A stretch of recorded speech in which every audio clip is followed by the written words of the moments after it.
10월 세 번째 주일을 맞아서 하나님께서 오늘 저와 여러분들에게 주신 말씀은 고린도전서 15장 35절에서 44절 그리고 50절에서 54절의 말씀을 통해서 부활한 몸은 어떤 몸일까? 이 제목으로 말씀을 드리도록 하겠습니다. 지난주에 성도님하고 전화를 이렇게 통화하면서 이 부분을 궁금해 하셨어요. 그래서 이제 제가 전화로 이제 말씀도 드리고 그랬는데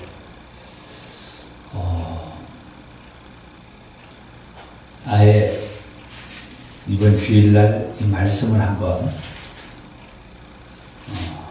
설교를 해야 되겠다. 그래서 우리 성도님이 궁금해하는 이 제목이 바로 그거예요. 부활한 몸은 어떤 몸일까? 우리 성도님이 그걸 이제 궁금해하는 거죠. 그래서 오늘 제가 다른 거 다 내려놓고 우리 성도님이 이 말씀이 궁금해서 이 말씀을 듣고 지금보다 더 확실한 믿음을 가질 수 있다면은 그것처럼 중요한 것은 또 있을까? 그래서 오늘 말씀을 준비했습니다. 부활한 몸은 어떤 몸일까? 누가 말하는 그것이 아니고 어떤 예수를 믿는 어떤 사람들이 뭐라고 말하는 그것이 아닌 하나님께서 말씀하는 성경에서 말하는 그거. 성경에서 뭐라고 말했느냐는 거지.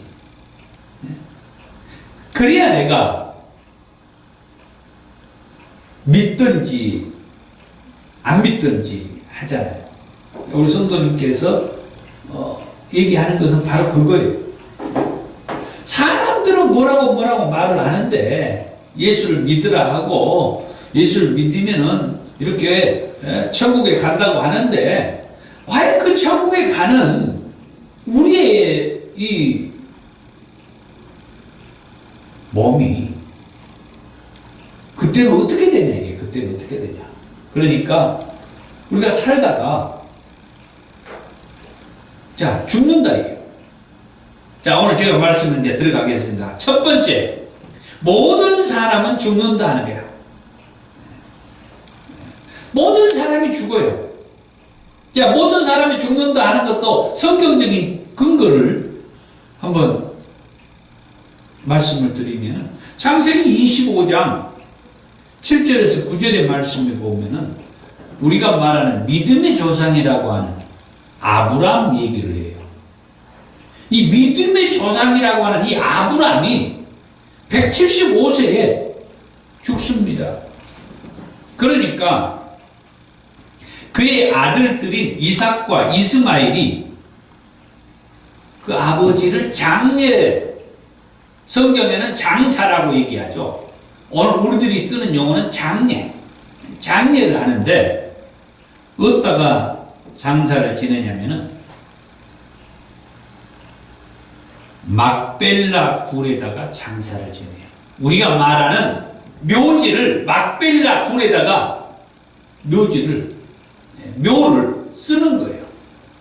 막벨라 굴. 이 막벨라 굴은 아브라함이 살았을 때 그의 아내가 먼저 죽어요. 아브라함은 그 아내를 이 막벨라 굴에 장사를 지냈죠. 그리고 나서 이제 자기가 죽었을 때 그의 아들들이 그러니까 자기 어머니 묘가 있는 이 막벨라 굴에다가 자기 아버지 묘도 쓴 거죠.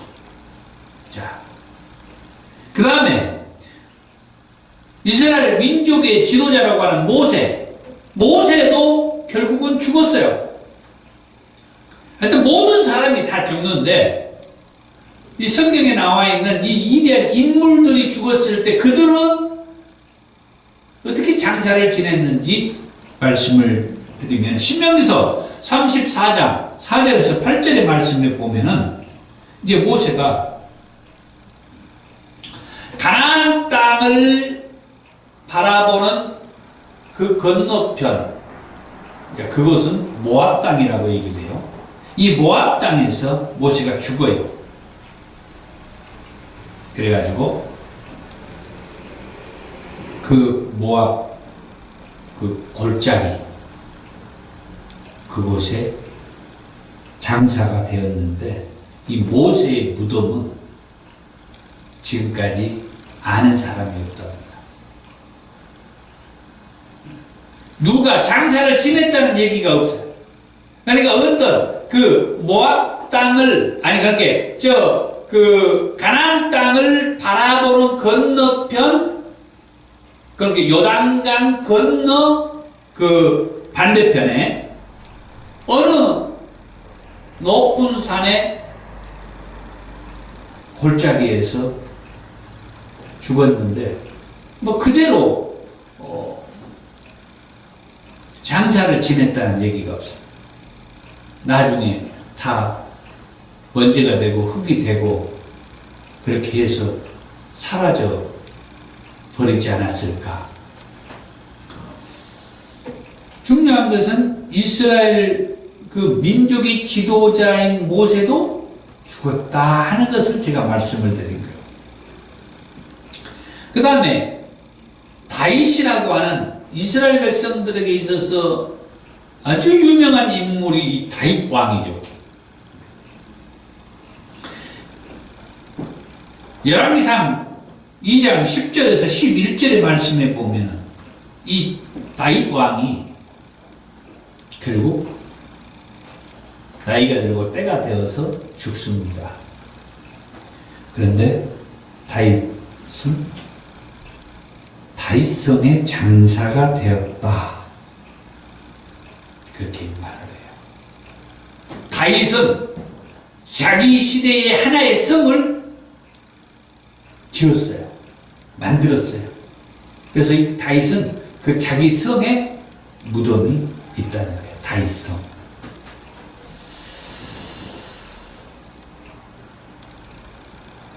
하여튼 나중에 사도행전에 그 2장에 와서 베드로 사도가 성령 받고 난 다음에 말씀을 전할 때 이 다윗에 대해서 얘기를 하죠. 다윗의 무덤이 어디가 있는지 우리들이 지금 다 알고 있다. 그러면서 예수님의 무덤은 빈 무덤이라고 하는 설교를 할 때 이 베드로 사도가 이 다윗의 무덤을 얘기를.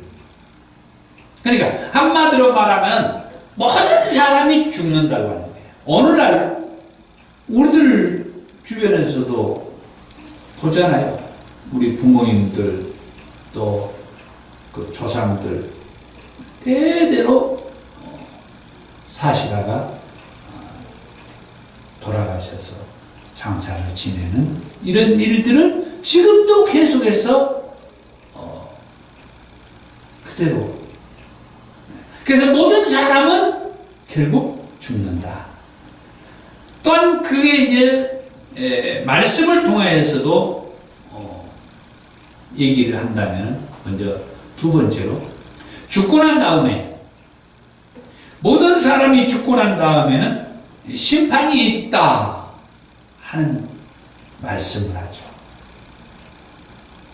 히브리서 9장 27절에 한번 죽는 것은 사람에게 정해진 것이요 그 후에는 심판이 있으리라. 그러니까 모든 사람은 다 죽는다. 이 히브리서 9장 27절에 모든 사람은 죽는다. 그러나 죽고 난 이후에는 심판이 있다. 이걸 우리가 알아야 된다는 거죠. 그러니까 근본적으로 우리 모든 사람은 죽는다. 이게 첫 번째. 그 다음 두 번째는 모든 사람 사람은 죽은데 그 죽고 난 다음에는 심판이 있다는 것을 알아야 된다. 이 심판을 얘기해요. 심판. 구약의 성경에서 심판에 대한 말씀을 노아 시대의 홍수 심판, 또 아브라함 시대의 소돔과 고모라 성을 유황불로 심판한 이 말씀은 모든 우리 그리스도인들에게, 아니 예수를 믿지 않는 모든 사람들에게 똑같이 경각심을 갖게 돼요. 경고를 해주는 거죠. 어떤 의미로? 모든 사람은 다 죽었는데 죽고 난 다음에는 이런 심판이 있다 하는 것을 우리에게 알게 한다. 그래서 우리들은 사람들을 만나가지고 예수 믿으라고 전도를 할 때 이렇게 얘기를 하는 거예요. 저도 죽지만은 선생님도 언젠가는 죽습니다. 아까 그랬죠. 모든 사람은 죽는다. 언젠가는 죽어요. 저도 죽어요. 아브라함도 죽었고, 또 모세도 죽었고, 다윗 왕도 죽었고, 구약의 수많은 선지자들도 다 죽었어. 저희 아버지 어머니도 돌아가셨어요. 선생님의 부모님도 아니, 살아계실 수도 있지. 돌아가셔요. 그리고 나도 죽어요. 마찬가지로 선생님도 언젠가는 죽습니다. 근데 그 다음에 심판이 있다는 거예요. 이걸 얘기하는 거예요. 근데 죽고 난 다음에는 심판이 있다는 거예요. 그 심판이 성경에서 노아 시대의 홍수 심판을 통하여서 우리에게 알려주시고, 아브라함 시대의 소돔과 고모라 성이 유황 뿔이 떨어져서 확 타져 죽는 그런 심판을 우리에게 얘기해 주셨어요. 그 외에도 성경 보면은 수많은 심판들을 얘기하는데 결국은 우리는 이 심판을 피할 수가 없어요. 그 다음 세 번째로, 그런데요, 반드시 심판이 있는데 이 심판이 있기 전에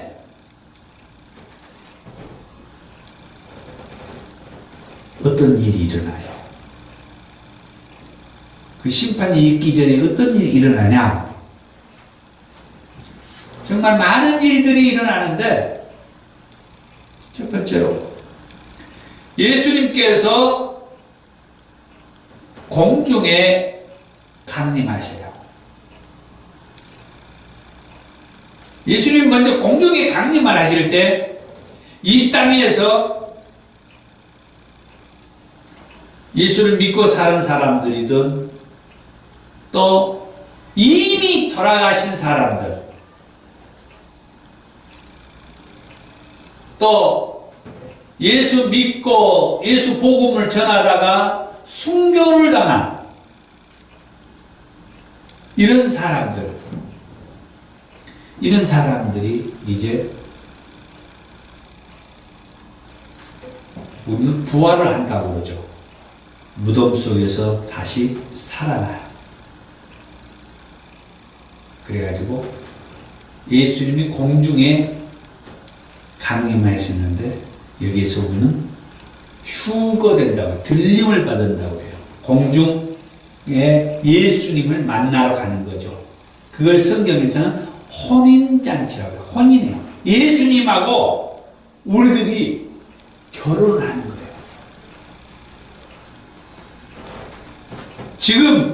지금 이 세상에서 상식적인 그 상식으로 이해하면은 이해가 안 돼요.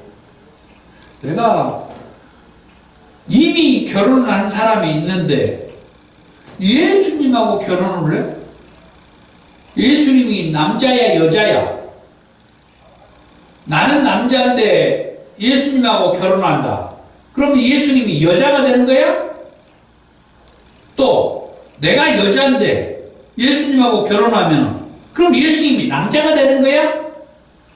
여기에서 말하는 예수님과의 결혼은 우리가 이 세상에서 내 배우자와 결혼하는 그런 이성 간의 결혼이 아니야. 그래서 그 결혼을 통하여서 자식을 낳고 또 이 땅에서 사는 것처럼 밥에 먹고 살림하면서 사는 그런 결혼이 아니라는 거예요. 말 그대로 결혼이에요. 예수님과 우리가 하나가 되는 결혼이 뭡니까? 배우자 간에 서로 하나가, 둘이 하나가 되는 것이 결혼이라고 하잖아요.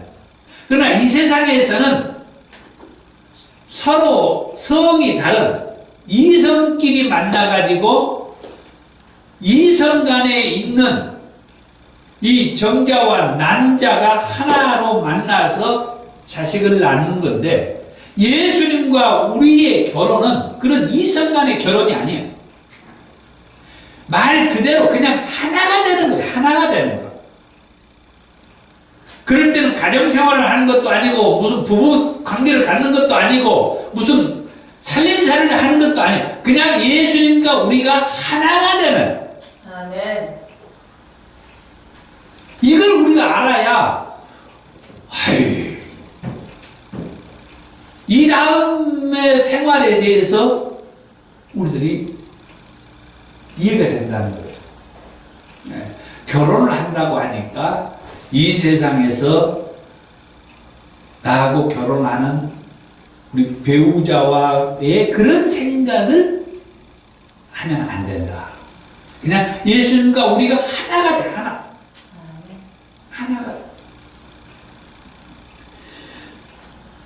요한계시록 19장 1절에서 10절의 말씀에 이 공중에서의 혼인잔치 얘기가 있는데 다 읽어드릴 수는 없고 그 말씀 가운데 7절에 보니까 우리가 즐거워하고 크게 기뻐하며 그에게 영광을 돌리세 어린 양의 혼인 기약이 이르렀고 어린 양은 예수님을 가리키는데 예수님과 우리가 혼인하는 날이 다가왔다.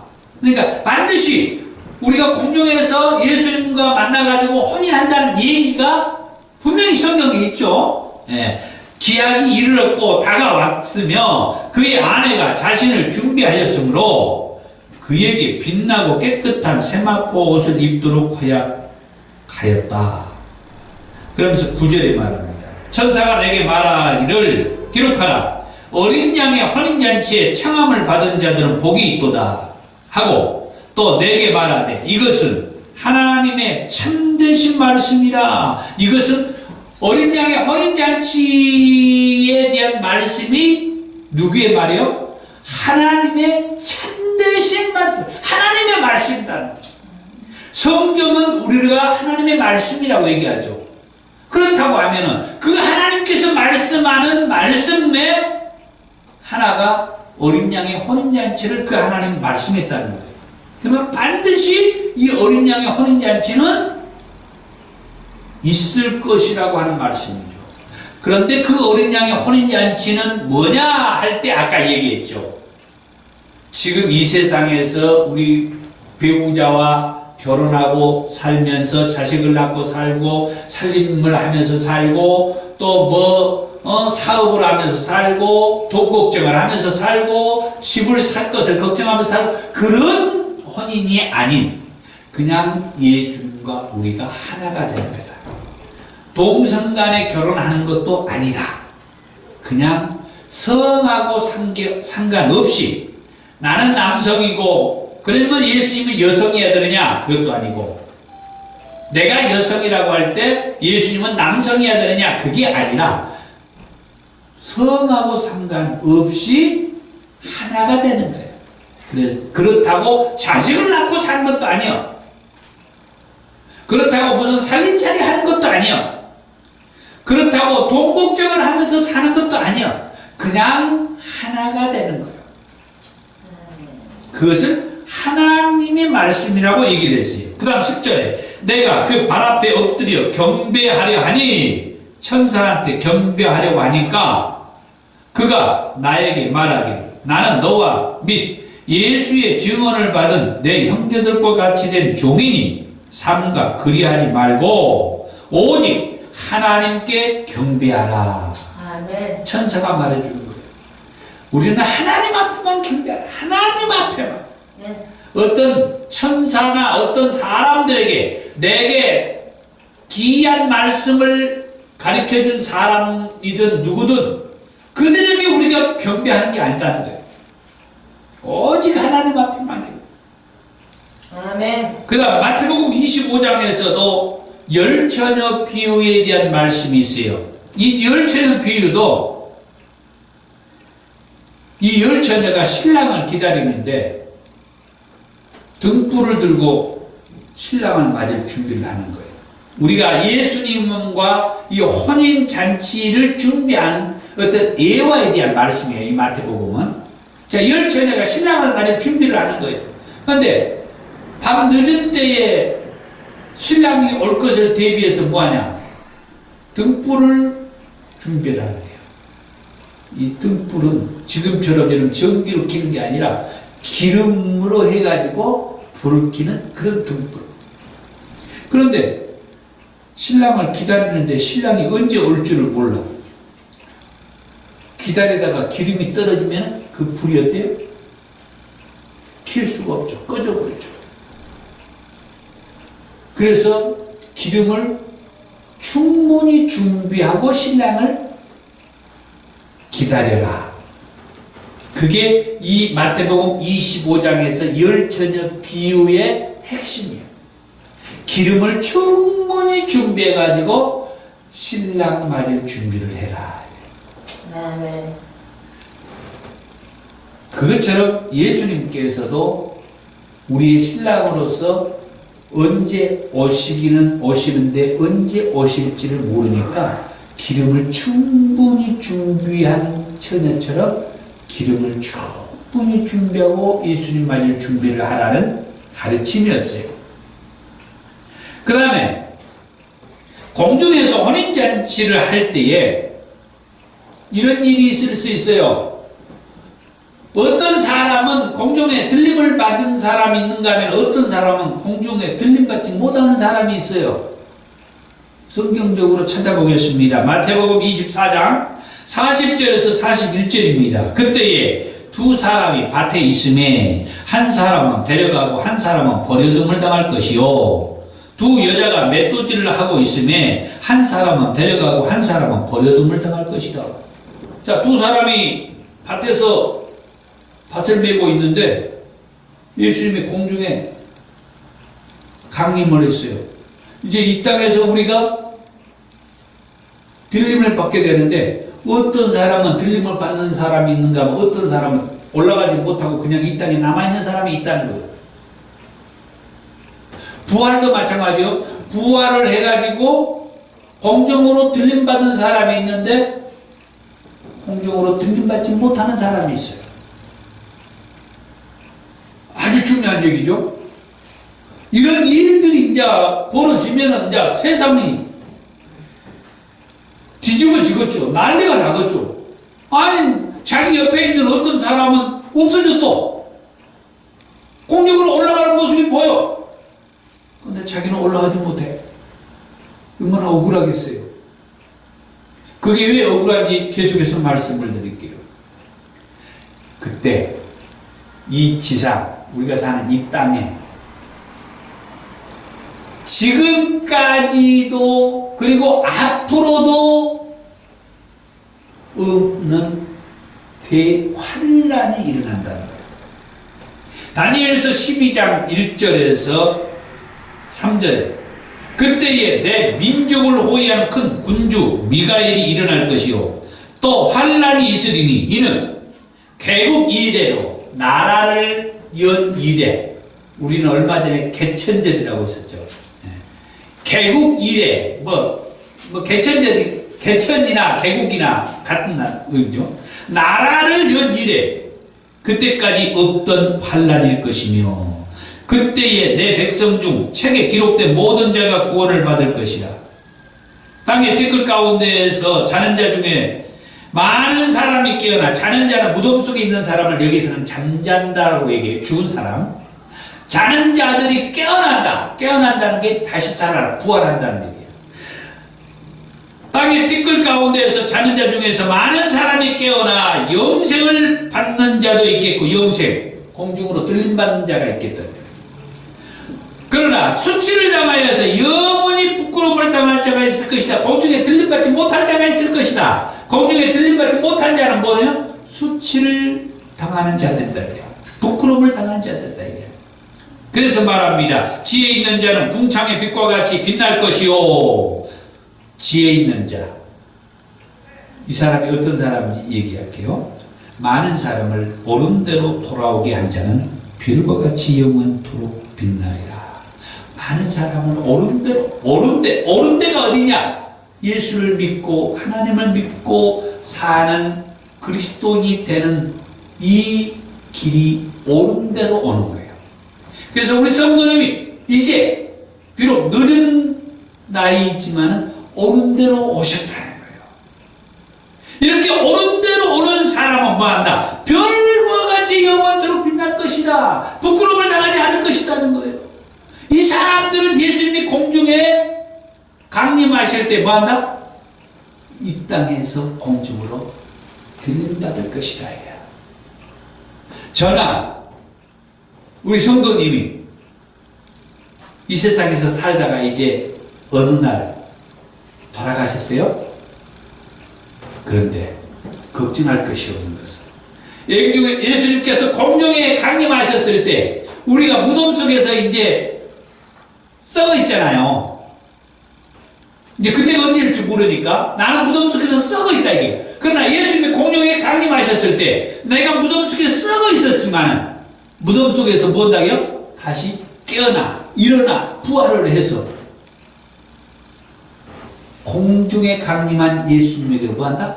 들림받아 올라간다는 거예요.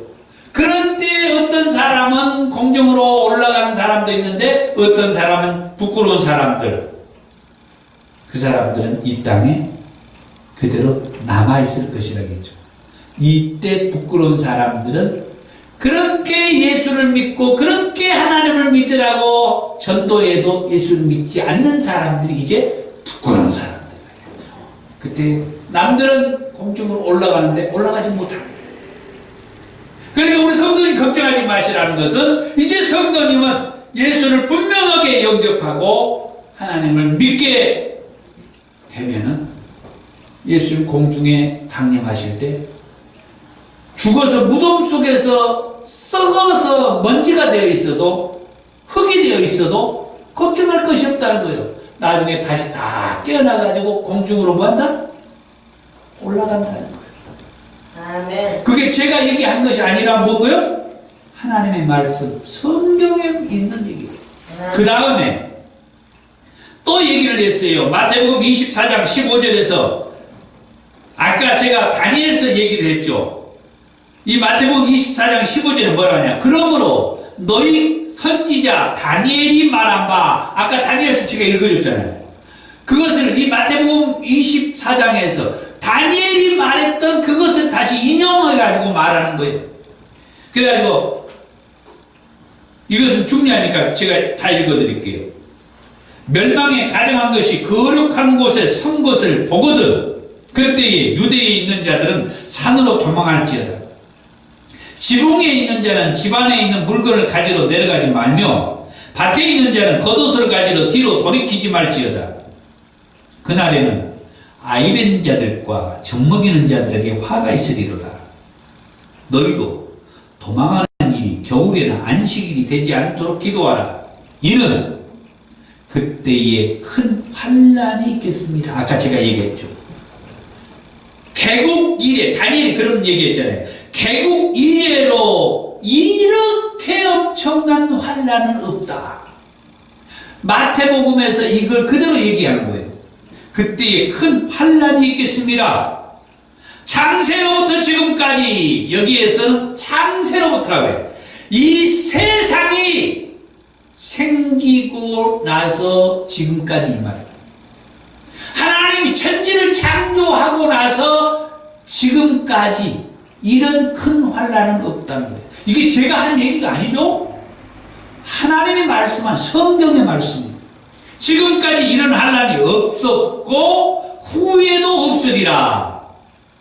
그날들을 감하지 아니하면 모든 육체가 구원을 얻지 못할 것이나 그러나 택하신 자들을 위하여 그날들을 감하리라. 택하신 자는 어떻든 우리가 살아있을 때 예수를 믿고 하나님을 믿는 그 사람들은 다 택함 받은 자들.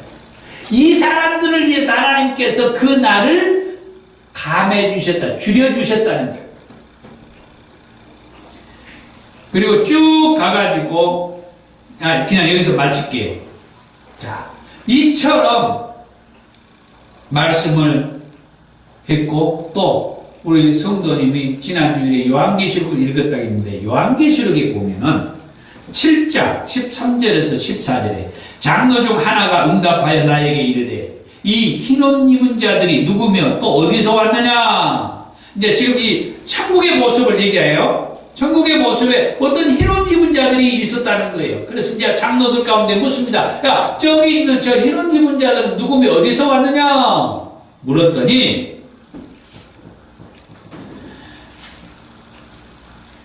내가 말하기를 내 주여 당신이 아시나이다 하니 그가 나에게 이르되 이는 큰 환난에서 나오는 자들인데. 아까 큰 환난, 창세 이후에 이런 환난이 없을 것이라는 얘기했죠. 다니엘이 그랬고 마태복음에서 그랬고. 그런데 요한계시록에서 야, 저 흰옷 입은 자들이 누구며 어디서 왔느냐 그랬더니 대답하기를 저 사람들이 큰 환난에서 나온 자들이다 얘기해요. 그런데 덧붙여서 말하기를 어린 양의 피에 그 옷을 씻어 희게 한 사람들이다. 어린 양, 아까 어린 양은 예수님을 말한다고 했죠. 어린 양의 피, 예수님의 피, 예수님의 피는 어디에서 있었습니까? 예수님이 우리 모든 인류를 구원하기 위해서 친히 십자가에 달려 죽으시면서 흘리셨던 그 예수님의 피.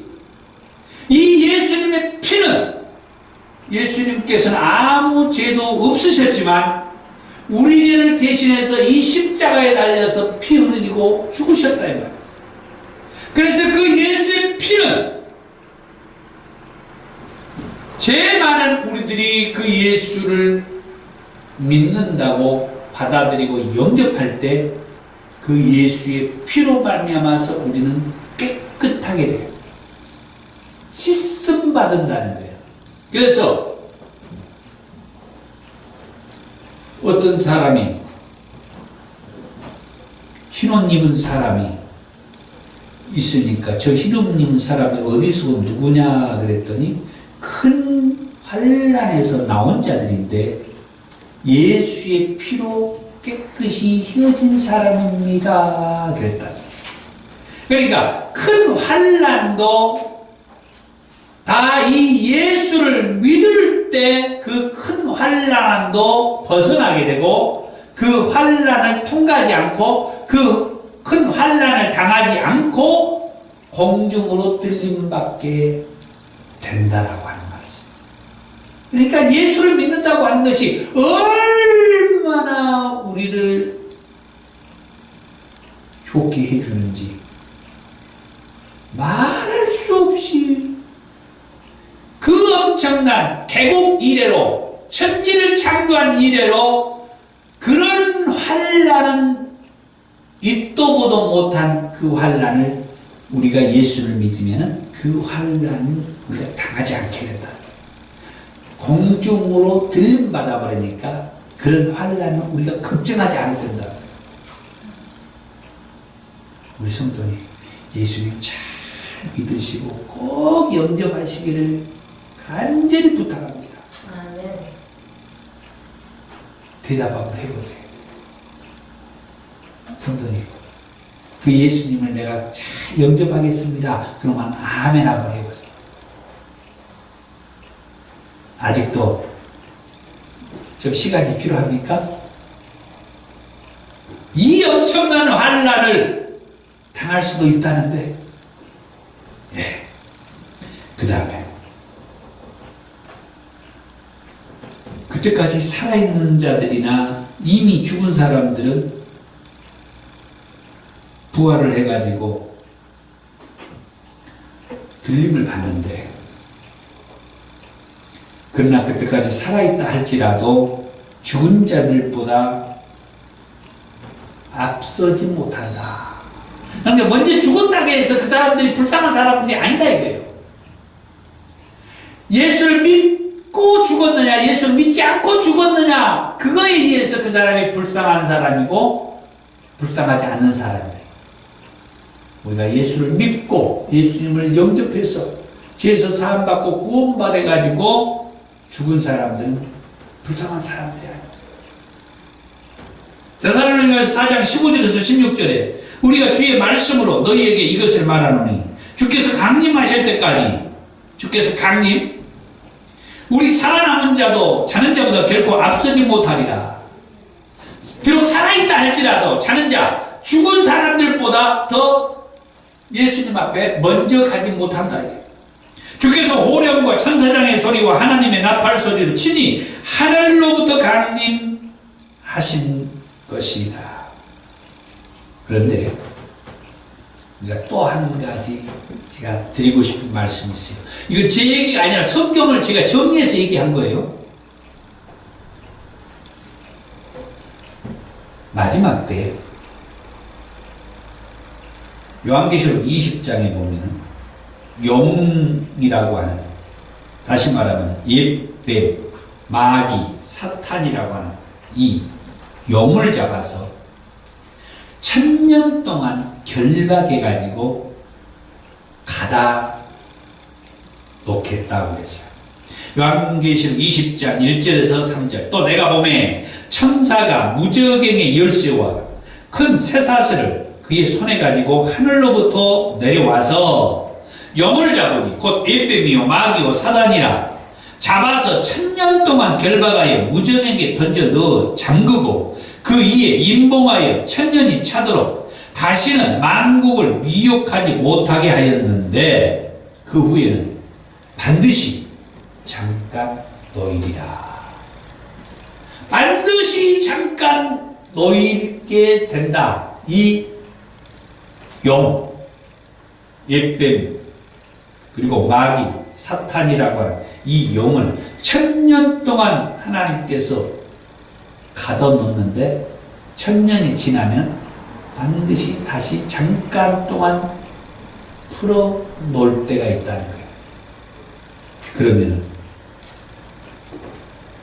예수님이 공중재림하실 때 그 혼인잔치에 들림받지 못한 이 땅에 있는 수많은 영혼들이 이 땅에서 개국 이래로 상상할 수 없는 그 엄청난 대환란도 겪게 되고, 그때는 이 원수 마귀가 지금까지보다 더 말할 수 없을 정도로 고통을 주고 힘들게 한 것이라고 했어요. 말할 수 없는 고통을 겪게 돼요. 뭐 이마에 표를 받지 아니하면 살 수가 없을 그런 일들도 있을 것이라고 그랬고, 우리 인간들이 상상할 수 없는, 지금도 살기가 힘든데 그때는 진짜 살기가 어려워. 그래서 그때 예수를 믿겠다고 하는 사람들도 나올 수 있다고 그랬어요. 왜? 너무 고통스러우니까, 너무 살기 힘드니까. 그래서 지금 얘기하는 것이 그런 고통스러운 때가 오기 전에 예수를 믿으라 이거예요. 예수를 믿으라. 그런데 그렇게 얘기해도 예수를 믿지 않는 사람들은 이 엄청난 환난도 겪으면서 어려움을 겪게 되는데, 그때라도 예수를 믿으면 그나마 다행이에요. 그때는 예수 믿는 사람들이 대체적으로 천국에 예수님 공중에 들림받지 못해요. 들림은 처음에 혼인잔치 할 때 들림받고 그 위에는 들림받는 일이 없어요. 그럼 어떻게 되느냐? 그때 예수 믿는 사람들은 대부분 다 순교를 당해요. 죽여버려요.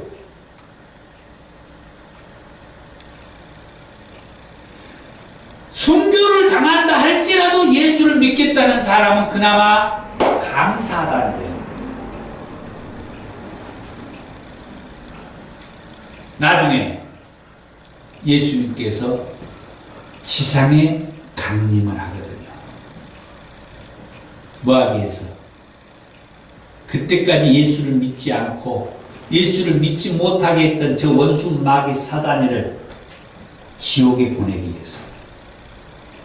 데살로니가전서 3장 13절에 너희 마음을 굳건하게 하시고 우리 주 예수께서 그의 모든 성도와 함께 강림하실 때에 공중에 혼인잔치에 들림받았던 성도들과 예수님께서 강림을 한다. 지상에 강림을 한다는 거예요. 그러니까 이 엄청난 환난을 겪을 필요 없이 지금 예수를 잘 믿어버리면은 공중 혼인잔치에 들림받아서 그 예수님과 혼인해가지고 자식을 낳기 위해서 혼인한 게 아니라 그냥 예수님과 하나가 되는 그 혼인. 그래서 공중에서 예수님과 같이 강림하시게 될 것이다. 히브리서 10장 36절에서 37절 너희에게 인내가 필요하면 너희가 하나님의 뜻을 행한 후에 약속하신 것을 받기 위함이라. 잠시 잠깐 후면 오실 이가 오시리니 지체하지 아니하시리라. 예수님이 오시는 것에 대해서는 잠시 잠깐이라고 표현을 해요. 히브리서의 말씀에 보면은 예수님의 시간을 얘기하는데 천년이 하루 같고 하루가 천년 같다는 그런 표현을 썼어요.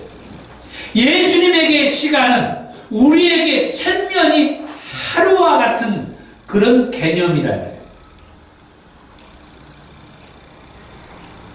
그래서 잠시 잠깐 후에 예수님이 오신다. 반드시 오신다. 그렇게 말씀을 하고 있어요. 요한계시록 22장 12절에 보라 내가 속히 오리니 내가 줄 상이 내게 있어 각 사람에게 그가 행한 대로 갚아주리라. 예수님은 반드시 속히 오겠다. 왜? 우리에게 상을 주기 위해서. 우리가 행한 대로 갚아줄 것이다. 심판에 대한 말씀을 하죠.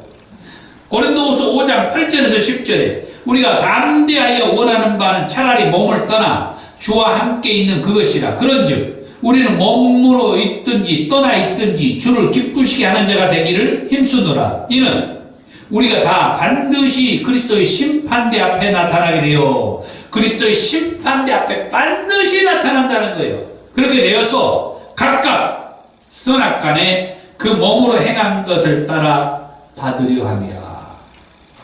반드시 그리스도의 심판대 앞에 서는데 내가 예수를 나의 구주로 믿고 영접하는 사람은 통과. 그때 이 심판대에서 통과함으로 천국에 들어가요. 그런데 그 심판대 앞에서 뭐라고 예수님께서 그렇게 예수를 믿으라고 너한테 목사도 보내고 사모도 보내고 장로도 보내고 권사도 보내고 집사도 보내고 네 형제들도 보내고 네 친구들도 보내가지고 그렇게 너한테 예수 믿으라고 했는데 네가 예수를 안 믿었네? 그때까지 예수를 안 믿는 사람들은 아까 아브라함 시대의 소돔과 고모라 성에 불과 유황불로 심판받았던 그런 것처럼 불과 유황불이 펄펄 끓는 그곳에 곧 그곳은 지옥에 보내는 거죠. 예수님은 바로 이 심판을 하는 거예요. 마태복음 25장에서 양과 염소 비유가 있는데 오른쪽에는 양, 왼편에는 염소. 이렇게 심판하듯이 하나님 앞에 천국에 갈 사람들은 오른쪽으로, 불과 유황불이 펄펄 끓는 지옥에 갈 사람은 왼쪽으로, 이런 심판을 하실 것이라고 했어요. 반드시 이대로 된다고 그랬어요. 자, 그러면 우리 성도님이 궁금해했던 부활한 몸은 어떤 몸이냐? 어떤 몸으로 부활을 해가지고 나중에 삶은 어떻게 사는 것이냐? 그게 이제 오늘 제가 읽어드렸던 말씀입니다. 누가 묻기를, 우리 성도님도 그렇게 물었어요.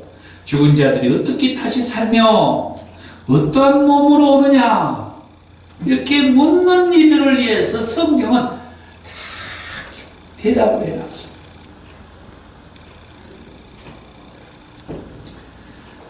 자, 시간이 많이 갔으니까 핵심만 얘기합니다. 42절에 죽은 자의 부활도 그와 같으니 썩을 것으로 심고 썩지 아니할 것으로 다시 살며. 지금 우리의 몸은 썩죠. 죽으면 썩어. 무덤 속에 들어가서 우리가 다 썩죠.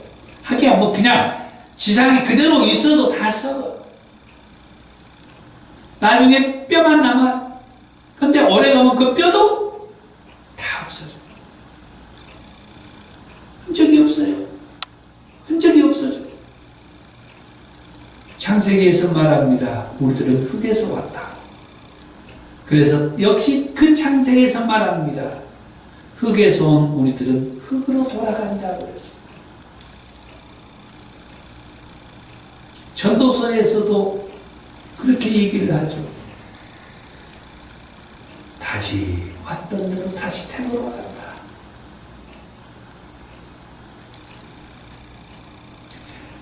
지금 우리의 이 몸은, 이 육신덩어리가 내가 호흡을 하고 생명이 있어서 지금 이 살이 유지되니, 내가 죽으면은 다 썩어가지고 다시 왔던 흙으로 돌아가. 한 줌의 체에 불과해. 그러나 썩을 것으로 심고 썩지 아니할 것으로 다시 산다. 이게 부활의 모습이에요. 우리의 지금의 이 몸은 썩어서 없어질 수밖에 없어요. 그러나 부활의 몸은 썩지 아니할 모습으로 우리가 다시 사는 것입니다. 욕된 것으로 심고 영광 것으로 다시 살며, 약한 것으로 심고 강한 것으로 다시 살아나며, 육의 몸으로 심고 신령한 몸으로 다시 살아나느니. 지금 우리의 몸은 육의 몸, 육신의 몸, 육체의 연약한 몸. 그래서 우리는 질병에 약해요. 그래서 우리는 조금만 힘들면 피곤하다 하고 쉬고 싶다 하고 그래요.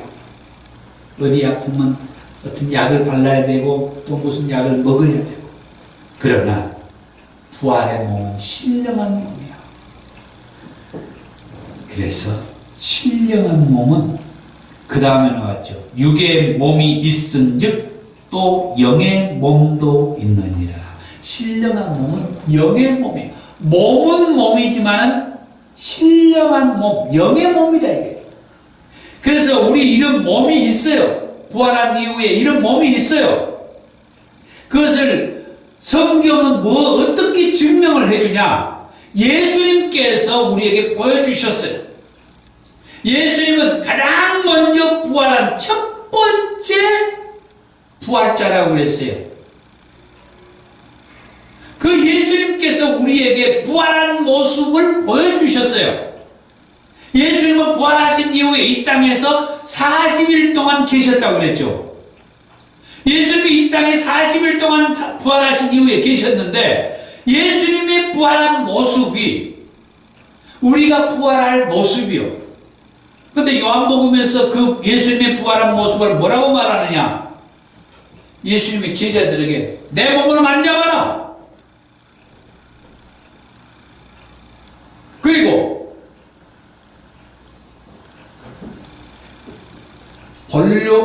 보고 믿으려고 하지 말고 보지 않고 믿는 자가 되어라. 나는 너희들이 말한 대로 육체가 있다. 육이 있다. 그러면서 제자들에게 뭐 먹을 것 없냐? 그러니까 제자들이 생선을 갖다 드렸더니 예수님 생선을 구워서 잡수셨다. 잡수셨어요. 육이 있으니까 잡순 거예요. 영이 있으면 잡수지를 않죠.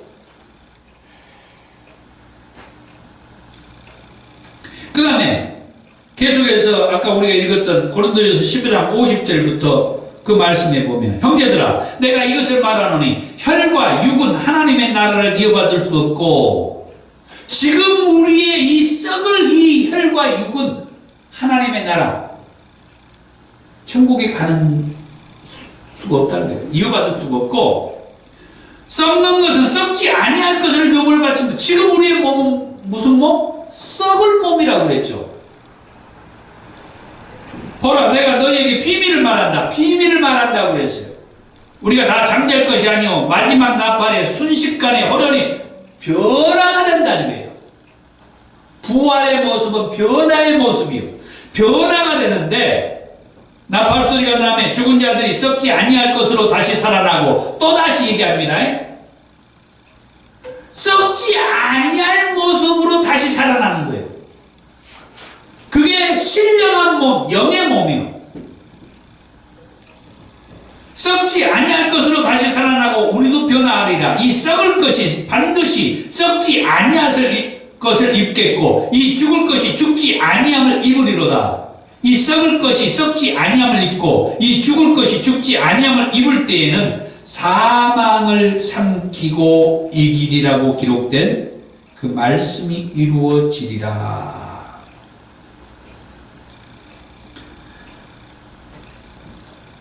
이제 말씀을 맺겠습니다.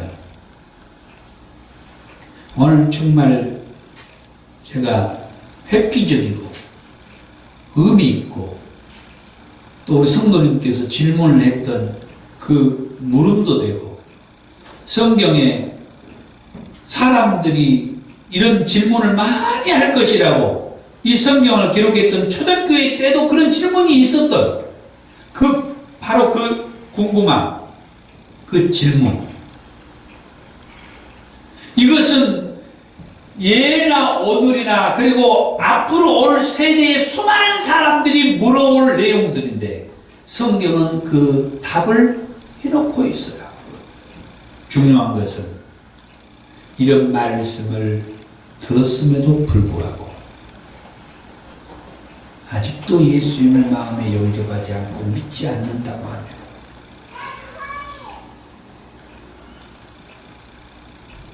지금 얘기했던 어떤 이 개국 이래에 상상할 수 없는 그 엄청난 환란이 있다는데도 그래도 예수를 믿지 않고 영접하지 않고 무엇을 기대하고 있을까요? 저는 우리 성도님께서 이제는 예수님을 영접하셨으면 합니다. 영접하시겠다면 아멘 하세요.